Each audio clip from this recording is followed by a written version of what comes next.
Le président du Zimbabwe, Robert Mugabe, a salué le peuple du pays pour sa résistance face aux difficultés grandissantes. Il s'exprimait ainsi lors de son discours sur l'état de l'Union à Harare mardi. M. Mugabe a aussi déclaré que son gouvernement faisait tout pour alléger les souffrances de la population. Le président Robert Mugabe a déclaré devant les députés que plus de 300 000 tonnes de céréales avaient été importées pour nourrir les millions de personnes qui sont dans le besoin. Il a ajouté que le gouvernement avait lancé un plan agricole pour accélérer la production de maïs.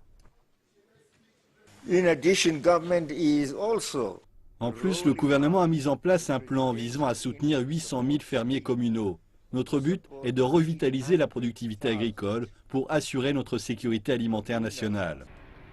Le manque de pluie la saison dernière a aussi affecté la production d'électricité. Robert Mugabe dit que des plans sont en place pour minimiser l'impact sur les consommateurs domestiques et industriels.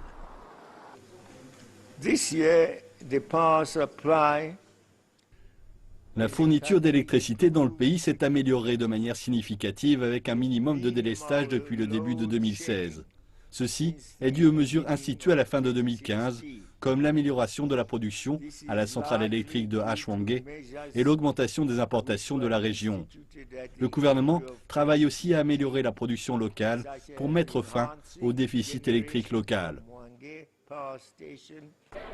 Ces derniers mois, le gouvernement était à court d'argent pour payer les salaires des fonctionnaires.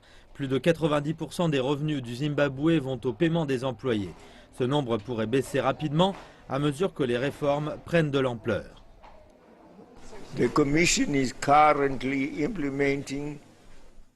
La Commission met actuellement en place un nombre de réformes structurelles en plus de l'abolition des postes non critiques, vacants et redondants. L'effet sera des structures plus maigres qui feront des économies et amélioreront les services. Malgré les attentes, le président Mugabe n'a pas évoqué le manque de liquidité.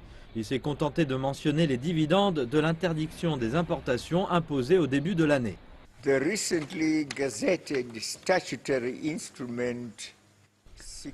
L'instrument statutaire 64 de 2016 récemment publié officiellement a déjà commencé à porter ses fruits en améliorant l'efficacité des échanges étrangers et en améliorant la production locale et donc en réduisant la dépendance aux importations.